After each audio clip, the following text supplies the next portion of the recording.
Today, I'm going to break down how it is that I complete documentaries so fast. I'm going to let it all hang out. I'm Jay Horton. I make movies that make money.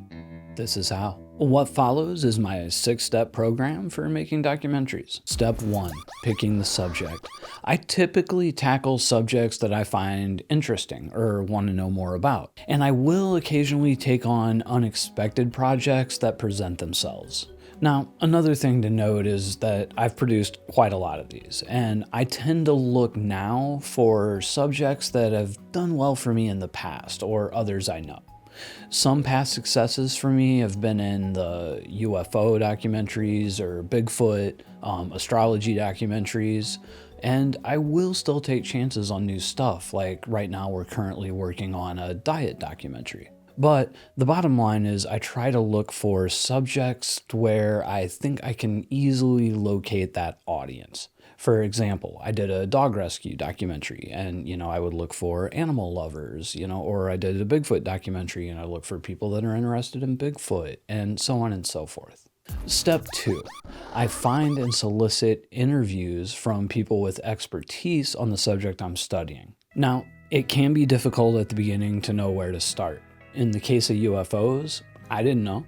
So I went to a UFO convention and I went right up to the main speakers in between speaking engagements and I asked them for interviews. Looking for interview subjects, it's basically like networking. If you can find one good one, very often that will lead you to others. Another good place to start are local colleges. I would especially recommend like community colleges as opposed to bigger state colleges, as the professors might be a little more likely to talk to you.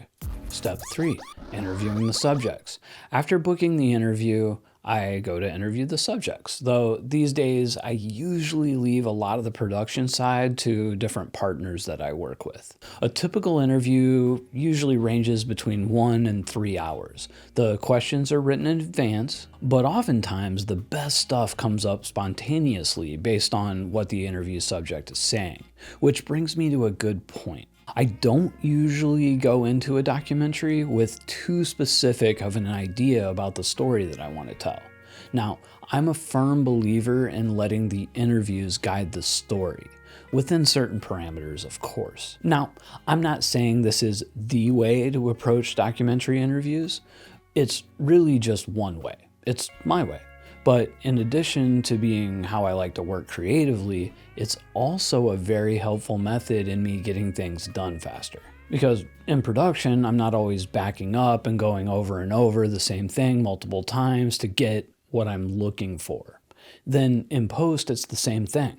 When you're not trying to fit things into preconceived notions, a documentary edit can run smooth as shit. Back to the interviews though. Usually before I even do the interview, I ask the interviewee to provide any relevant pictures and videos to the topic, or of them personally if it's their story. And a lot of times if I'm on the fence about a certain interview subject, if they refuse or, don't have any pictures or videos, this might be a deciding factor in why I might not interview them.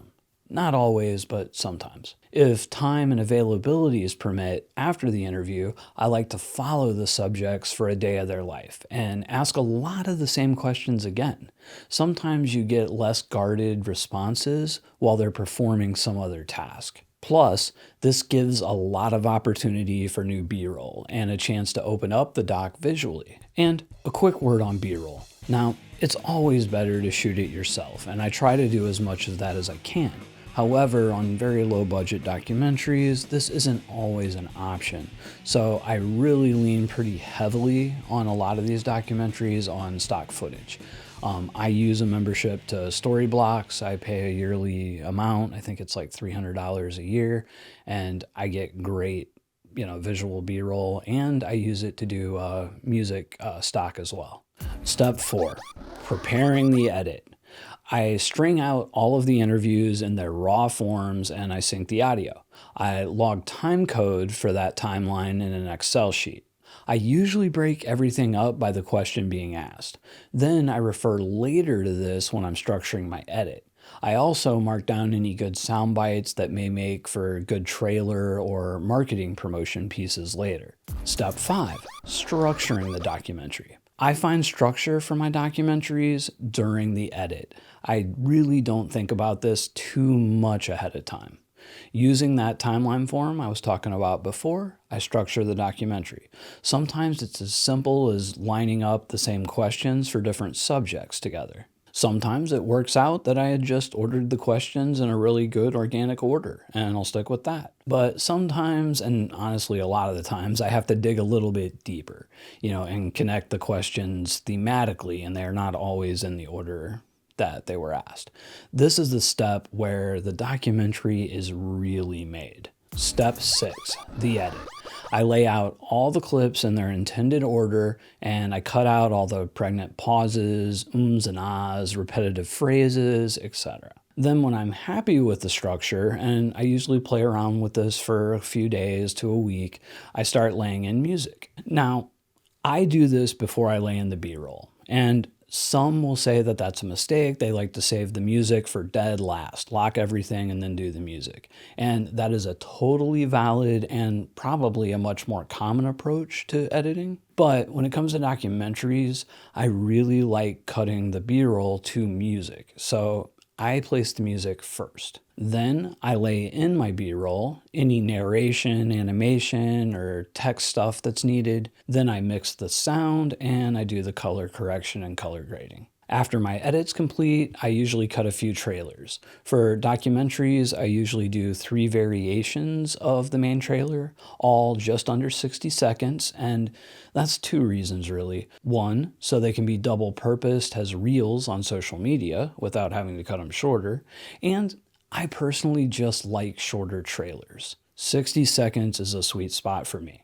After all that's complete, I export all the promotional material clips and scenes. Then I create the poster art, either myself or I have it done, and I deliver it all to a distributor like Indie Rights, or I upload to FilmHUB and distribute myself, then start promoting. From start to finish, I can usually knock out a documentary in about 3 weeks, and usually have anywhere from 1 to 3 documentaries in various stages of production and post at the same time. If you want to learn how to make more money with your indie films, subscribe now. But whatever you do, keep making movies.